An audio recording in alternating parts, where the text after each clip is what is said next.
Delhi junction का platform number 3। दिसंबर की सुबह। सर्द हवा में धुंध तैर रही थी। प्लेटफॉर्म पर चाय की केतलियों से उठती भाप, भुट्टे सेंकने की खुशबू और यात्रियों का शोर। 4 दोस्त भीड़ में से निकलते हुए आगे बढ़ रहे थे।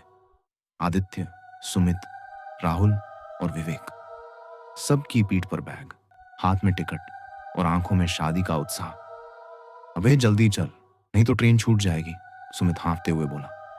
अरे भाई, 5 मिनट पहले पहुंचकर क्या करेंगे? शादी तो यहां नहीं हो रही, आदित्य ने मुस्कुराकर जवाब दिया।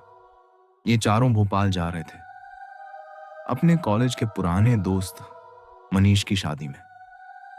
कॉलेज के बाद 3 साल में ये पहली बार एक साथ सफर कर रहे थे। ट्रेन धीरे धीरे चल पड़ी। सुमित ने बैग से चिप्स का पैकेट निकाला और राहुल के हाथ में दे दिया। ले, शादी तक भूखा नहीं रह पाएगा तू। राहुल ने हंसते हुए पैकेट फाड़ा और खिड़की के पास बैठ गया। विवेक ने मोबाइल पर पुराने कॉलेज के वीडियो चला दिए। देखो ये, जब सुमित प्रपोज करने गया था और लड़की ने अबे बंद कर, सुमित ने हंसते हुए मोबाइल छीना। बातों और हंसी ठिठोली में वक्त बीतने लगा। बाहर खेत, नदी और छोटे छोटे स्टेशन गुजरते गए। शाम ढलते ढलते खिड़की के बाहर धुंध फैलने लगी। हवा में नमी और ठंडक बढ़ गई। रात करीब 9 बजे। कोच में भीड़ कम हो चुकी थी। सिर्फ कुछ यात्री बाकी थे। एक कोने में बैठे बुजुर्ग, बीच के डिब्बे में 2 महिलाएं और आगे कुछ स्लीपिंग बर्थ पर लोग लेटे हुए। तभी विवेक ने धीरे से कहा, एक आइडिया है, रात में चुड़ैल बुलाने वाला गेम खेलते हैं। आदित्य, अबे पागल है क्या? सुमित ने तुरंत कहा। हाँ भाई, मजा आएगा, राहुल ने हिचकिचाते हुए पूछा। कौन सा गेम? विवेक ने रहस्यमयी अंदाज में कहा। 3 मिरर गेम। 3 शीशे सामने रखकर मोमबत्ती जलाते हैं, फिर मंत्र बोलते हैं। कहते हैं अगर चुड़ैल आई तो वो शीशे में दिखती है, और अगर गुस्सा हो गई तो। उसने बात अधूरी छोड़ दी।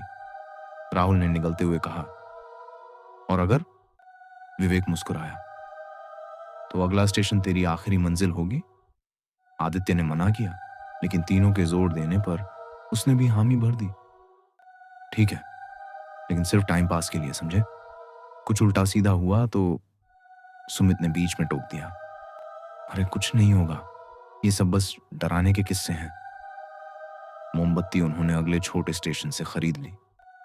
शीशों के लिए सुमित ने अपनी पर्सनल मिरर और 2 स्टील की प्लेटें निकाल ली।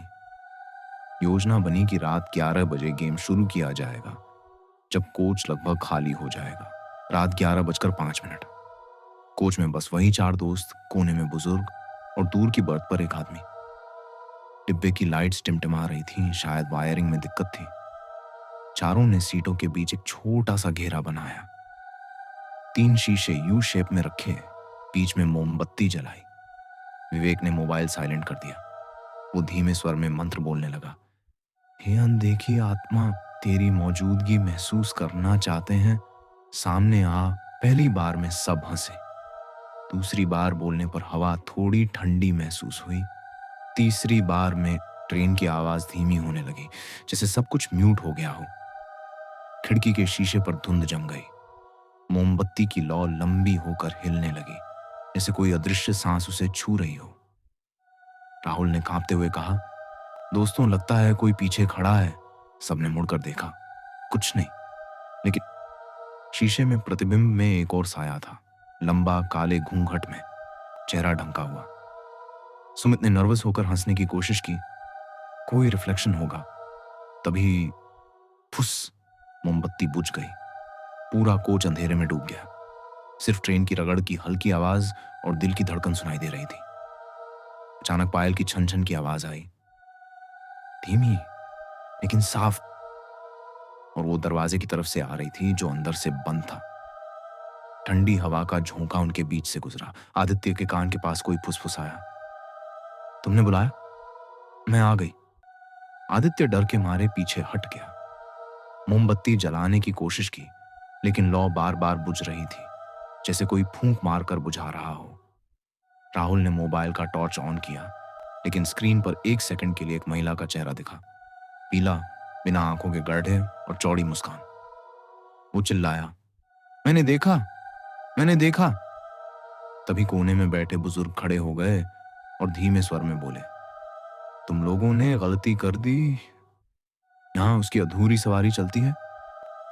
चारों एक दूसरे को देखने लगे। अधूरी सवारी? आदित्य ने पूछा। बुजुर्ग बोले, जिसका सफर अधूरा रह गया वो आत्मा अपना साथी ढूंढती है ताकि उसकी जगह वो उतर सके। उनकी बात खत्म होते ही खिड़की के बाहर नाखून रगड़ने की आवाज आई। विवेक खिड़की के पास गया। बाहर अंधेरे में सिर्फ एक चेहरा था, बिना आंखों के गड्ढे और सड़ी हुई त्वचा। वो पीछे उछल पड़ा। सुमित की नाक से खून बहने लगा। राहुल के कान में फिर वही आवाज, अगला नंबर तुम्हारा है। बुजुर्ग की बात के बाद कोच में सन्नाटा छा गया। सिर्फ ट्रेन की रगड़ और बीच बीच में आती ठंडी हवा का झोंका सुनाई दे रहा था।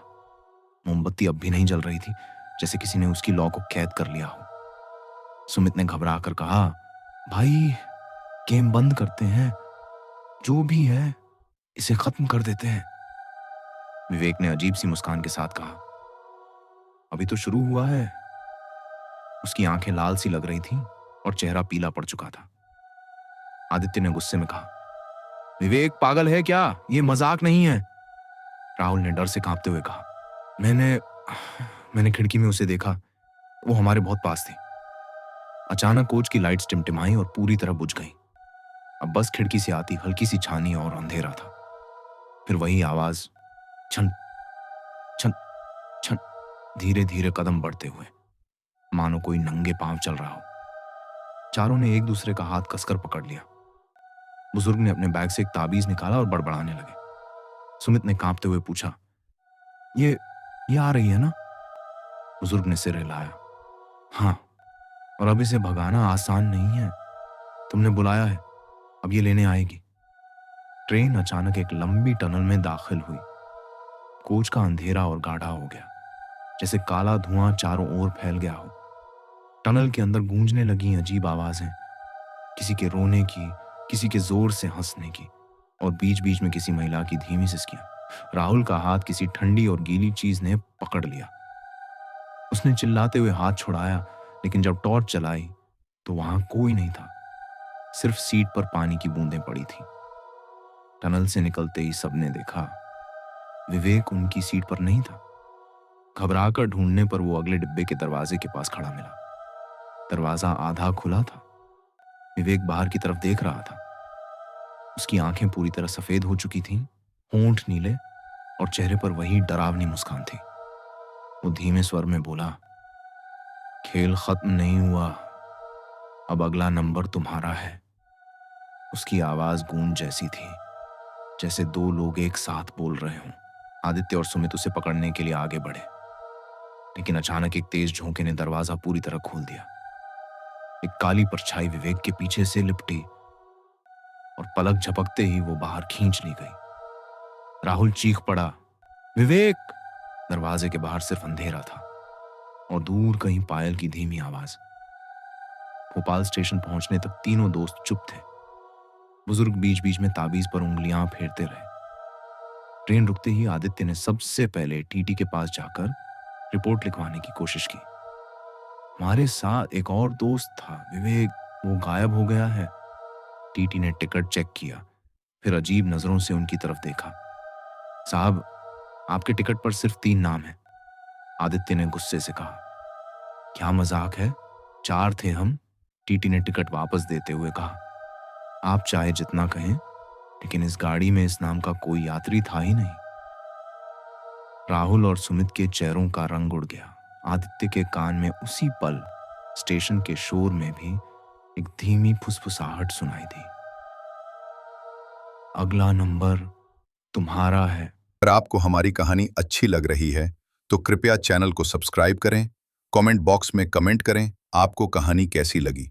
आप अपनी कहानी हमें मेल कर सकते हैं, ईमेल आईडी डिस्क्रिप्शन बॉक्स में है।